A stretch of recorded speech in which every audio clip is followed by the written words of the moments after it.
Hey everybody, was up late again last night, and after doing that modification for putting in a power light for a Sega Genesis 3, I decided to see if I could do the same thing on my TurboGrafx 16 system, and managed to come up with something even better. First, I'm going to tell you what tools you need. You do have to have a game bit to open these puppies up. Same type that you'd use on a Nintendo. And the place I got mine is called the Electric Quarter.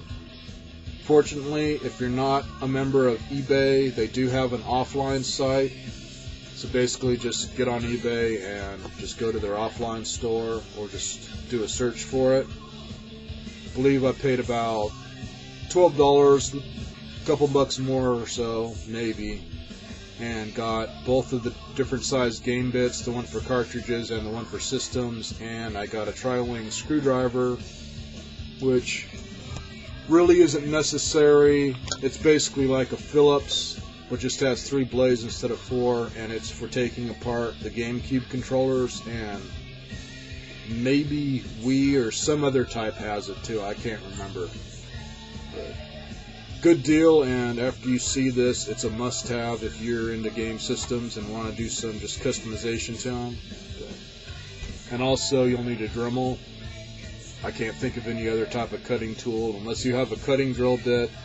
That'd probably work too, but you want to be really careful with this.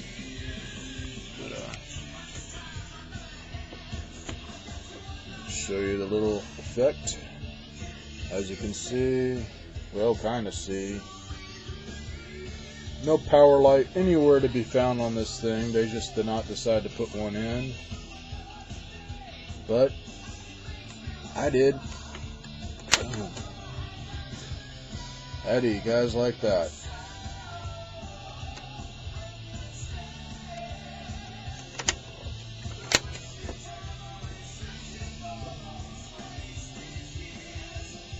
Now basically, to do this was really quite simple, and basically I was real lucky because if you've ever taken one of these apart, or do, unless there's a different type out there, I don't know how many types they did of this, because it didn't last long here in the States, so I kind of doubt it. But mine, the circuit board, has a top and bottom metal cover that you cannot take off. They have welded it together, which in a way is good, makes it really simple to take apart, but doesn't make it very easy to get to the internal circuitry or stuff if you have to fix something.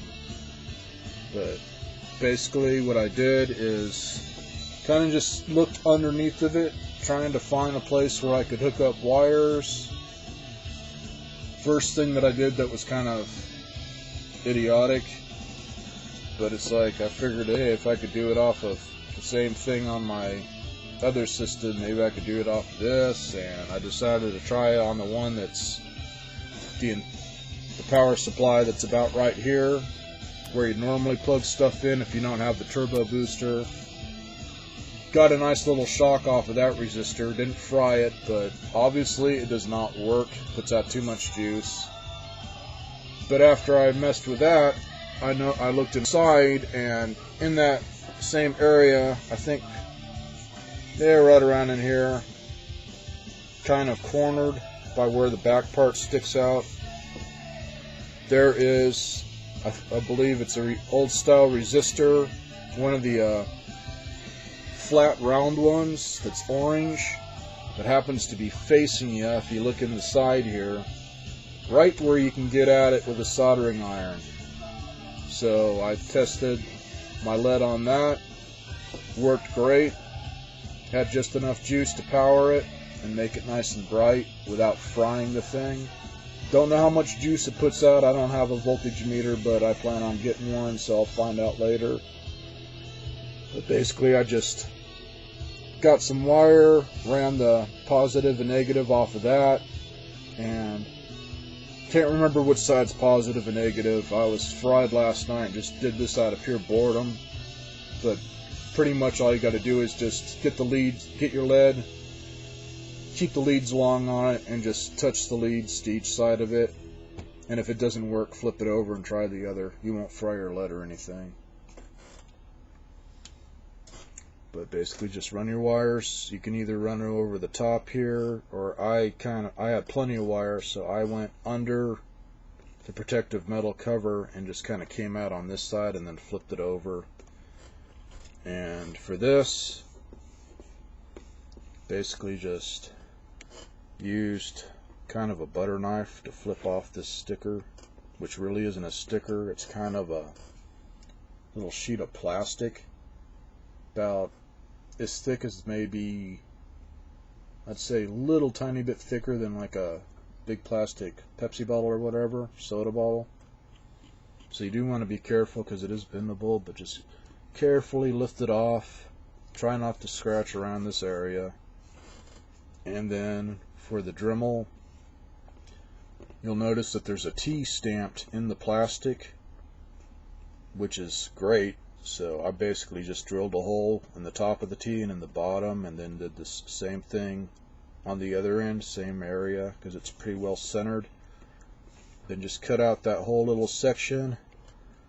I'd say I left about at least 1 millimeter or so of a plastic lip, so I got something to glue this to.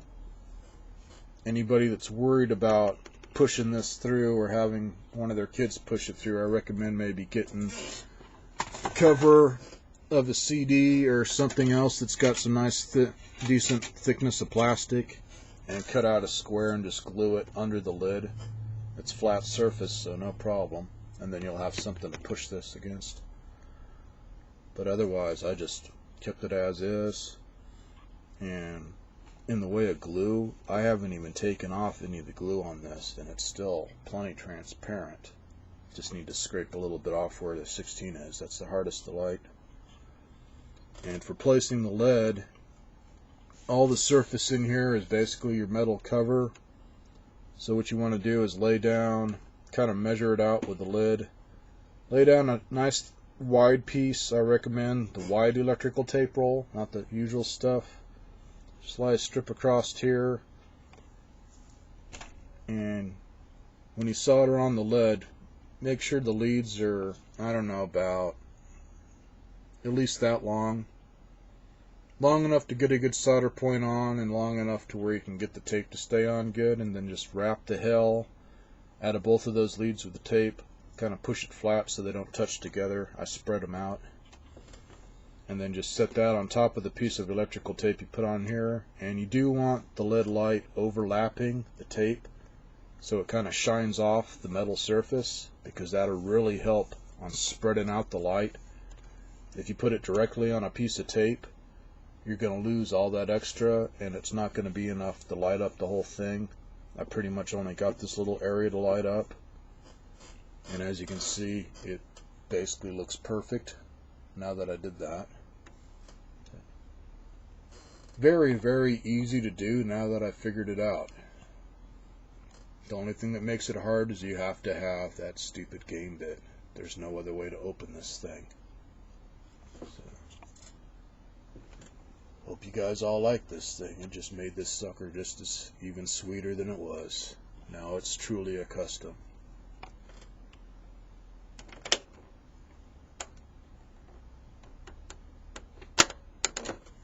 Catch y'all later, and if anybody wants any help on doing this, I don't plan on putting up another video to show you how to do this because it was so easy, but if anybody really wants me to, I can take this thing apart again and show you exactly where to do the wiring for anybody that really doesn't know what they're doing, because you don't need any skill to do this. I mean, it was simple.